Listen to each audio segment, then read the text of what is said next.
నాకు చూసినాక బాగా నచ్చిందన్న యాక్చువల్గా. అంటే దానిలో కొంచెం ప్రభాస్ ఫేస్ తప్ప హాలీవుడ్ రేంజ్లో ఉంది. సో దానిలో స్పెషల్ ఏముంది అంటే నాకు తెలిసి కమల్ హాసన్ గెటప్. సో ఇప్పటివరకు చేసిన ఆయన యాక్టింగ్లో కానీ గెటప్స్లో కానీ కొత్తగా ఉంది యాక్చువల్గా. మన కమలా కాదా అన్నట్లా డౌట్ పడతాం. సో దానిలో ఇంకోటి ఏంటంటే ఒక చిన్నది బుజ్జి అని ఒకటి పెట్టుకొని కార్ని, సో అది కొత్తగా ట్రై చేసినాడు. అది ఎంత మనము జనరేషన్ అంతమైపోయినాక ఏం జరుగుతుందనే స్టోరీ ఏమో మనకి ట్రైలర్ చూస్తే అది అనిపించింది. సో ఇదేంది మన భూమి అంతమైపోయినాక జరిగే స్టోరీనా అన్నట్లుంది. 800 years ఫ్యూచర్ ఇప్పుడు ఫ్యూచర్లో జరగాలి 100% ఎక్కుతుందన్నా. దాన్ని నాకు తెలిసి ఇప్పుడు మనము పౌరాణిక చిత్రాలు చూసినాము. సో మనం ఎట్లా లైక్ చేసినామో మా పేరెంట్స్, ఇప్పుడు జనరేషన్ జరిగిపోతే పక్కా కావాలి ఎవరికైనా.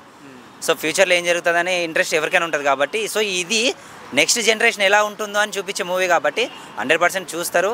యాక్చువల్గా ఇటు కూడా అవుతుంది. ట్రైలర్ చూసే ఇంట్రెస్ట్ ఎక్కువ ఉంది. సో నార్మల్ సినిమా మూవీస్ లాగా అయితే లేదు, ఏదో జనరల్గా మన లైఫ్ స్టైల్లో జరిగేటట్టు లేదు. సో టోటల్గా కొత్తగా వాళ్ళ బాడీది కూడా అన్నీ ఏదో కొంచెం హాలీవుడ్లో ప్రతి ఒక్కటి ఎట్లుంటుందో అట్లా ట్రై చేసినారు. సో మన లాంటి మనుషుల బాడీ లాగా లేకుండా హాలీవుడ్ మా సమ్మం ఒకటి దిగిన రికార్డులు బద్దలేంగా 100% అన్న. వాడు ఆల్రెడీ ప్రూవ్ అది.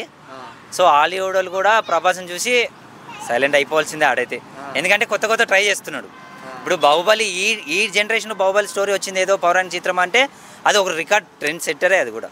సో వేరే వాళ్ళు చేస్తే అది అంతగా హిట్ అయ్యేది కాదు, ప్రభాస్ కట్అవుట్ కాబట్టి. సో ఇది కూడా జనరేషన్కి సంబంధించిన మూవీ కాబట్టి 100% హాలీవుడ్ కూడా అబ్బా తెలుగు కూడా అబ్బా ఇది దెబ్బ వేరేలాగా ఉంది అనుకోవాల్సింది సీరియస్. అంటే బాహుబలి 1900 కోట్లు కొట్టింది కదా, ఈసారి 2000 కోట్లు ఛాన్స్ ఉంది అంటే దానికన్నా ఎక్కువ క్రాస్ అవుతుంది అన్న. ఎందుకంటే ఇది హాలీవుడ్ రేంజ్లో తీస్తున్నారు. సో మనకి సౌత్ నార్త్ ఈ అమితాబ్ బచ్చన్ కానీ కమల్ హాసన్ కానీ ఇండియా వైజ్గా ఫేమస్. సో వాళ్ళని పెట్టి తీస్తున్నందుకు సో వరల్డ్ వైజ్గా ఇంకా బడ్జెట్ పెరుగుతుంది, అంటే రికార్డులు ఇంకా ఎక్కువ వస్తాయి కలెక్షన్స్. సో బాహుబలి అనేది ఇండియా వైజ్ కాబట్టి ఇది ఇంకా ఎక్కువ క్రాస్ అవుతుందని నేను అనుకుంటున్నాను 100%. వాటర్ రిలేటెడ్గా కూడా సీన్ చూపించారు కదా, ఎలాగని వాటర్ క్రైసిస్ రావచ్చు ఏమో అన్న దాని గురించి అయితే నాకు తెలిసి. 2 తెలుగు రాష్ట్రాల్లో మాస్ ఫ్యాన్స్ ఎక్కువ. ఇలాంటి క్లాస్ సినిమా ఎలా ఎక్కే అవకాశం ఉంది అని నచ్చా కూడా పక్కా మాస్ అన్న. ఇది క్లాస్ అని చెప్పాను ఎందుకంటే దీనిలో యాక్షన్స్ ఎక్కువ ఉన్నాయి. సో యాక్షన్ లేని క్లాస్ అయితే కదా, ఇది పక్కా యాక్షన్ మూవీ ఇది.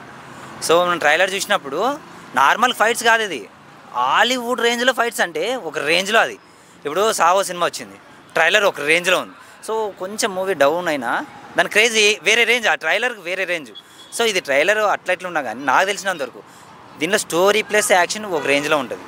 ఫుల్ కంటెంట్ స్టోరీ పక్కా కంటెంట్ అయినా. ఇది కొత్త ట్రై చేసినాడు యాక్చువల్. నేను చెప్తున్నా ఆదిత్య 365 బాలయ్య బాబుది ఎట్లా వచ్చిందో, సో దీనిలో పక్కా కంటెంట్ మూవీనే ఇది.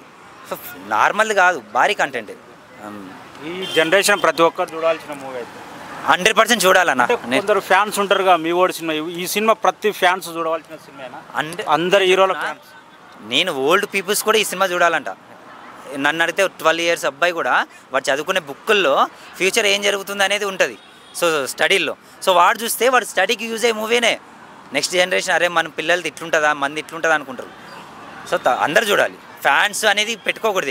ఇక్కడ ఎన్టీఆర్ ఫ్యాన్స్ పవన్ ఫ్యాన్స్ అని కాకుండా old India fans world fans చూడాల్సిందే పక్కా.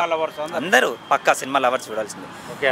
సినిమా లవర్సే కాదు, ఓల్డ్గా మనం ఉన్నామంటే చూడాల్సిన సినిమా అది. అదే పక్కా చూడాలి, ఎందుకంటే సో ఫ్యూచర్ జనరేషన్ మూవీ నాకు తెలిసినంత. Thank you.